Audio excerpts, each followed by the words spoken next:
So many of us feel like we need to be healed, that we're broken, and that somehow there's something damaged and fundamentally wrong with us.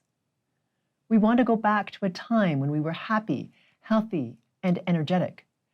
But is there a fundamental disconnect in the journey of healing that often actually keeps us from moving forward into an even better version of ourselves? Today, we have a moving discussion of a key distinction that's a total game changer, helping us shift from being stuck with only some small, hard-earned gain to an experience of acceleration, expansion, and spiritual awakening. And after the discussion, we get to the most important part of this episode. The group frequency calibration accompanying this episode is where the frequency work happens and where change actually occurs. So be sure to listen to that. Without releasing distortion patterns targeted by the GFC, the change you want will be more difficult to attain because you haven't addressed the root of the issue. My name is Karen Cheong, and today in Mastering a World Through Frequencies, we're discussing healing versus growth. Do you need fixing? This is an interesting title, and I think it could be a title that could trigger a few people, because there's a lot of people make a business of people being broken Absolutely. or needing to be fixed. Yes. And so with the title, do you need fixing? Yeah. What do you mean? Yeah. So there's a very prevalent idea, thought, belief in a lot of guru mentality and a lot of like old spirituality that's very prevalent that you are wounded, broken, and need to be fixed. You need to be saved. You need to be healed because inherently there's something wrong with you. That's why your life is the way it is. There's something wrong with you. You're broken. So the focus is because of that underlying assumption, right? There's a lot of like predatoriness, really, about like, yes, you need to be saved, you need to be healed, you need to be fixed in some way, something around this.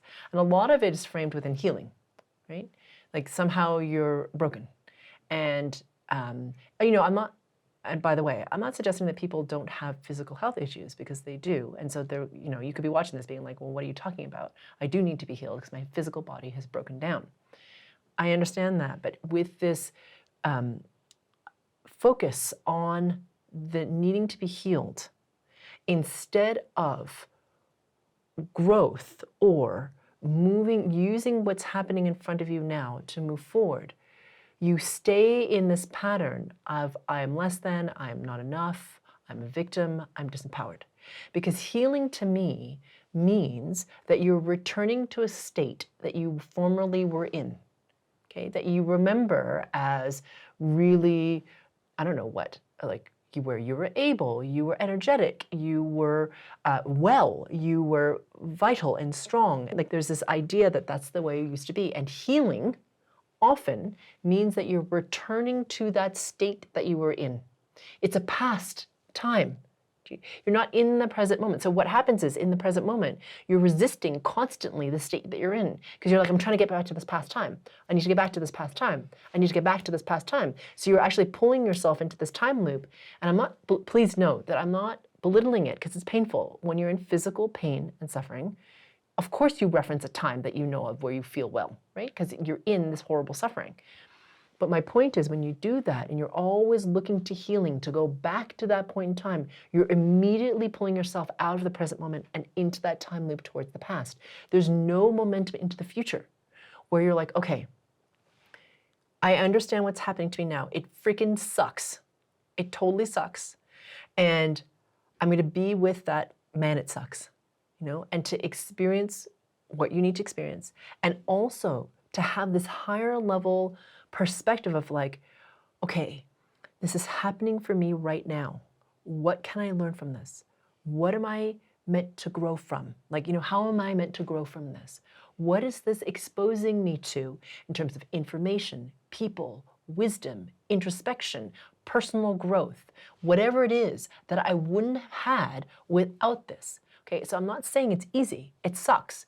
And it also is providing something. that can bring you into a much better future. But you're always resisting it because you're trying to go back to a time that was. You don't reap the harvest of what it is that's happening now and moving you into the growth of the future. Yep, I'm hearing all of that. And in the back of my mind, I'm also hearing people saying, yeah, but I was raped, I was abused, I had alcoholic parents, drug addict parents.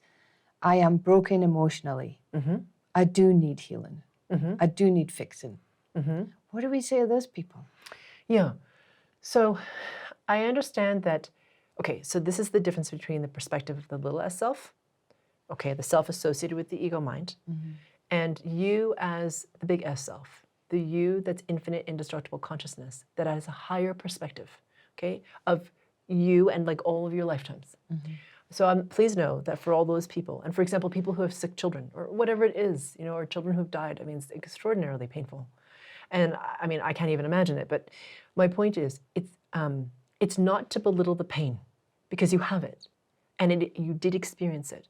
And if you get caught only in that little s perspective, where that memory starts to take over your whole life and you define yourself on that past, okay? And I'm not saying it was easy, and I'm not saying there wasn't ripple effects from it.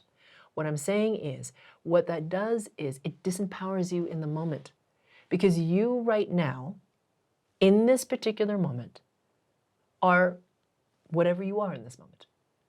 And you have the power in this moment to be like, okay, what can I introspect on? How am I in relation to how I was before in this moment? What can I connect to that's of a higher order? What have I grown from? How much have I learned since then? How empowered am I? Can I release that memory of that person who abused me because they are not abusing me now? Because, you know, I work with a lot of people who were abused when they were children. And that person no longer is in their life. They've passed on, whatever, right? They're just no longer there. And it's really wonderful to have people internally strengthen and rise in their vibration and rise in their frequency resonance. And they do an act of power, which is, I no longer want to give them power because I keep referencing a time where this happened. I choose in this moment to let it go because I don't want to keep giving them my power now for something that happened then. It's like they abused me then. I'm not going to give them that me now. You know, I refuse. And it's really wonderful to watch people do that, you know, to step into like, no, this is my authority. This is me now. It stops. It stops now, you know. And so there's all these kinds of lessons that can happen as we go through the journey of whatever it is that you're doing in your journey of self-discovery and growth as you learn from whatever happened. And I'm not saying whatever happened wasn't painful, because it was. And all of us have experienced suffering to some degree, right? Everyone, if you ask people what their story is, in there is some kind of suffering. And the difference, I feel like, in a lot of people is, do they want to stay attached to that suffering and stay in it? Or are they going to take and there are people who have overcome extraordinary things to be like, I refuse to get pulled into that suffering. I am better than this. There's something within me that is greater and deserves something in me to rally and to learn from this and to take it as fuel or fire to like move into something better. That almost sounds like using the experience as strengthening. It's like a tool to strengthen. And there's like a little shift or a pivot needs to happen within, right? And I've been pondering over this. I mean, you know my story. Yeah. And so it's not a childhood I'd ever wish upon my kids. And then I had the physical journey as well. And the whole insight for me was, okay, do I want to be attached to this story and create this identity of Fiona who had this happen to her? Or do I want to transcend, move on, and learn from that? That's the life I don't want. And now I know what to do, not to do, to make sure that life doesn't happen. And now I'm going to look to the future and create a completely different life. And then there's this movement of something internally decides, no, I don't choose that. I'm going to choose something different. And because of that, I'm stronger, and I know I can survive. And it, for me, it's the transcending the, like you say, the little self that can now see the bigger S opportunity, right? Yeah. And now I'm stronger. I'm a little bit bruised, a little bit dusty, but I'm going to brush it off and I'm going to create a new life. Yeah. Right. So I think that's what you're kind of saying, right? Absolutely. It's not that you don't feel it. Yeah. It's not that it's not happening, but there's also another side inside that goes, yeah, but I can also have something else. Yes. Right? Yeah. And just for context and for people who are watching this, Fiona was really sick. I mean, you physically were like... I was dying. Yeah, you were dying. I think you were, what, at one point, like 90 pounds or like something like this? Yeah. Really, really thin. She's 5'9", or how tall are you? Yeah, like 5'9". So really, really thin, couldn't get out of bed, like really, really sick. And so, and you'd been very vital before. You were a runner, a yogi, full of life, and all of a sudden, nothing. And so it was a really, I remember that time, and it was a really, really hard time. So it's not like she's saying like she stubbed her toe and like overcame it. I mean, I'm sure you have stubbed your toe and overcome it. Many times. But what I'm saying is to give context for the choice that she had to make internally, right? In terms of because you were, I mean, it wasn't, like I said, it was a serious thing. And so, and it, as your friend at the time, I watched you make that choice. You were like, because there was a moment that was pivotal. Yeah. Where you were like, I don't choose this. Now, part of it was that you were, at first I thought, it was interesting to watch because I felt like you were a little bit doing it for your kids, but then you did it for you. And then that's when it changed. I feel like, I don't know if that feels the same to you, but when I observed you, that's what it felt like. It totally was. And people, close friends have asked me, and I can't describe it. There was just, I could use words like self-worth, choosing to live, because I understood at that moment I could have a different life. I realized I had a choice, that, I could choose a different way, a different path, a different creation, and I didn't realize that was available. So I can't exactly find the moment or what it was, but something inside went, wait, what? There's another way? Yeah. And then when I allowed that and surrendered and realized, okay, there's a phrase, I'm scared, I can't do it. And I'll always hear this over and over again. Okay, I'm scared, but do it scared. Right? Exactly. So you're going to feel the fear, but still take the steps. You're going to have the worry, but still keep doing the steps. And for me, what happened was I got stronger and stronger. I could feel these muscles building inside. And I was like, okay, this is going to hurt, but I'm just going to do it. Exactly. Right? So I guess my question is, how do we help them people? Because, I've been there. How do we help them people realize that they really do have another choice? Yeah. And, how do we make that movement from, I'm broken, I need healed, I need someone to heal me, because this is your guru problem, right? Yep. I need fixing, to, wait, no, what? I can do this? Yeah. And I honestly believe that it's going to sound almost small in comparison to the suffering that you've just talked about, and how painful it is, and how like disempowered you feel in that moment. You're like, I don't have the power to freaking do anything. I mean, look at me. Yeah. Right? I don't have any power to begin to raise your vibration. And I know somebody probably is getting very irritated when I've said that, and I'm sorry, but honestly, when you start to do that, just by listening to the GFC meditations, something starts to change. Yeah. And it's to become, now you don't have to move to do this, you just need to listen to it and be in the frequency resonance, and then have the accountability and self-awareness to confirm the removal. And as you say, it's painful, right? So when you're in it, it's just like, this isn't freaking doing anything. But weirdly, it is. And then all of a sudden you start to feel like you're gaining momentum, and you can't really describe why. And all of a sudden you keep doing it, and you're like, I'm getting stronger, but I can't describe why. Even if your physical body isn't yet shifting. And then all of a sudden, something starts to happen, and you're like, wait a minute. I'm able to now walk down my stairs, out the door, to the gate, and come back. When did that happen? Yeah. And then it's a block, and then it's 2 blocks, and then it's to the park, and then home. But it takes So my response to you would be to begin simply by immersing yourself in the work. I mean, there's a lot of free content that we give at Spherical Luminosity, and it's for you to listen to and to become aware of those frequencies so that things can start to shift in ways that you might not expect. And then as you start to strengthen internally and release some of those patterns of low self-worth, like, I'm not worthy of this, I don't have the power, I don't, and you're like, wait a minute, I do. I don't know how, but somehow I do. And then that starts to pick up speed. That's my answer to that. That's how I would suggest to begin. And I would also suggest that to change that creation that you're currently sitting in, you can't do it with the same state of frequency that created it. Yes. So it does need a little bit of a bump. Yes. And it wasn't until you said it there, yeah, you reminded me, you sent me that first GFC. Yeah. And I remember I'd been feeling miserable, crying all the time, this is it, I'm going to die, I'm never going to see my kids grow up, I'm never going to get married. And put this GFC on, for the first time ever, I laughed. And I didn't even know why I was laughing. Yeah. I was sitting in the kitchen laughing.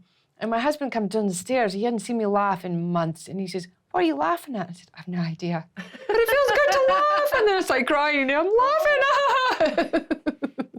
Yeah, because what you're feeling is that resonance that you've forgotten, in that state of like I'm going to die. Like, I don't have the power to shift it. Really, I feel like that's what it is, right? You're just like, I can't change it. It's like this doom, right? It's suffocating. Yeah, you're just like, it's doom, it's coming, there's nothing I can do, you know? Yeah. But then when you hear that, you're like, but wait, there is something I can do. There is part of me that remembers something, that I'm greater than that. Yeah. And that, I think, was the laughing. It's the relief, the joy, the like, oh, that's right, I'm greater than this. And what happened after that, as you were saying, each little step, is I decided to create a new reality and got stronger. Other people started to come into my life, other solutions came into my life, my body got stronger because of it. And so it was like, okay, this is a knock-on effect. Yes, yeah. So just keep on doing it. Exactly, and what I want to say is that people are very linearly focused. So they think frequency work doesn't work if it's not a direct outcome. Like, I work on you, tomorrow you're healed. Okay? Frequency work doesn't work like this. Frequency work is to raise your resonance, to raise your vibration. So the effect could be direct. Tomorrow you could be healed. It's entirely possible.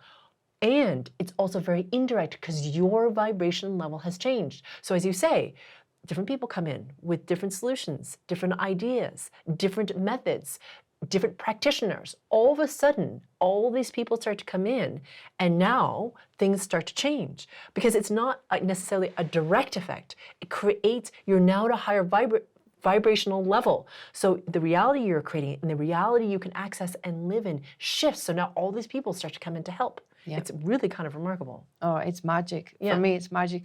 And just to add into what you were saying, I wouldn't want anybody now to fix me. I'm not saying I wasn't. I mean, I was in that place, I'll do anything, just fix me. Like this victim of my circumstance. And I really believed it. And medical world told me it, that I was. So they reinforced that belief. Everywhere I went, reinforced that belief because I was creating that, reality. And so what happened was when the shift happened and I started to see that I was co-creating or creating a different reality, I realized I don't want anybody to fix me anymore. I like this strength, I like this power, I like this understanding that I am the co-creator of this reality that I'm existing in. Yeah. And the minute somebody comes to me tries to heal me now, I'm like, hey. Right. No, because don't diminish me like that. Exactly. Yeah. Thank you for saying that, because there's so much in our culture and this guru mentality of being saved that fundamentally disempowers you. Just like you said, fundamentally, it's like you've just handed over your power to them. They're going to save you. You are here to liberate you. Yeah. End of story. So how high you come in terms of your frequency resonance, your vibration, how glorious your life is, how, what your relationships are like, all of that, you get to create it. It's yours. Yeah. So why would you give that to anybody else? Yeah. And they don't have the power to. They will tell you, a lot of them, I've watched them, I'm the one who can save you. As soon as someone says that to you, really ask yourself the question, do they really? All right? They don't have the authority, right? So the thing is for you to know that's within you. It's yours. And no one can dictate someone else's awakening. They really can't, right? This is something only you can do because you have free will. And so it's this amazing gift. And I think some people feel like it's a little lonely because, I have to do this by myself. It's a lot of work and, it's a lot of time and I don't want to. It seems hard. But the thing is, It's worth it. it's worth it because the reward is yours. Yeah. And it's for you. It's exactly. For me, Exactly. It's for you. And you recognize that worth that you are. It's like, finally, yeah, I am worth this. I am worth the magnificence that I am. Yeah. Yeah, it's really sure. amazing. And I would say to people out there that, yes, it's effort. That's how you get strong. Yeah. Right? Yeah. I don't know if it was ever meant to be easy. I don't know if everybody's awakening is different. For me, I might have made it worse than it needed to be. I don't know. I came from this reality with a whole pile of cultural lineage baggage and, came through this other side. Could it have been different? I don't know. But I'm not sad that it was different. I'm happy that I had that tremendous, maybe I'm just one of those thick-skulled humans that needed to have it really hammered home. I don't know. But because of it, I know now for certainty that the only person that can make me full and whole is me. And I can get supported by other people that understand that. And I know to stay away from the others that keep on wanting to either passively remind me that I'm less, I'm slightly diminished. I'm really acutely aware of that difference now. And the one big thing I would like to always remind somebody is you were never broken or you wouldn't be here, right? You're never broken. So as long as you're still here, there's still a chance. Yeah, exactly, because that part of you, the divine within you, is still animating you. And it's this amazing thing that you get to embody and get to express. Yeah. And it's funny, a lot of people will focus on, even with frequency work, like, I keep having these distortions, I keep having these distortions. So they just want to clear, clear, clear. But if you always focus on like that, as it can distort a little bit, where you're like, oh, I'm less than, because there's always something to fix. Okay, I just want to step back from this and say, this idea that you have to be completely clear of distortion and this this interesting sort of idea of perfection. Pure. Yeah, pure, whatever. It doesn't exist. You're human, okay? You're supposed to be messy. You're supposed to discover things. You're supposed to stub your toe. You're supposed to have these days where your hair doesn't look good. You know what I mean? You're supposed to be messy emotionally. That is part of the learning and the amazingness of being human. And the thing is, that is, like I said, you came to experience humanness, and that's okay. Yeah. Okay? So please know that, yes, you have all these layers, and you don't have to clear them all, just enough. Or Just even enough. just to know them. Exactly. And manage them, right? I often say that to my kids.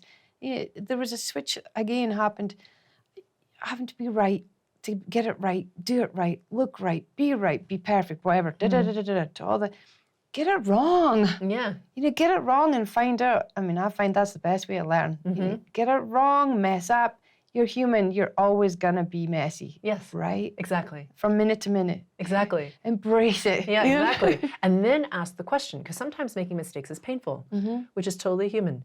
Okay, it's painful for you to pay attention to it and be like, okay, well, why did this happen? What is it within my field? Like, what do I need to clear? What do I need to grow from? How can I approach this differently? What can I learn? That making a mistake, like I said, is painful, or lessons can be painful, not to punish you. No. But for you to pay attention. Exactly. And be like, all right, how can I grow from this? Yeah. Because you really have choices. It's like, do you want to be subject to the pain? Or do you want to use it as a tool to be like, okay, no, I'm not doing this again. Exactly. Yeah. I'm not doing this again, and I can transcend. Yeah, totally. For those of you who would like to start to move past this idea or this old paradigm thought of healing yourself and move towards growth, acceptance, strengthening, transcending, then I suggest listening to the GFC meditation associated with this particular episode. And if you've liked this episode and know somebody who could use it, please share it with a friend. We're about to start the Group Frequency Calibration, or GFC, where we actually do the frequency work and where change is catalyzed. To get to the GFC, click on the square that'll appear to the right or the link in the description below. It's time to bring in a new experience, a new consciousness, and a new world. Let's rise together.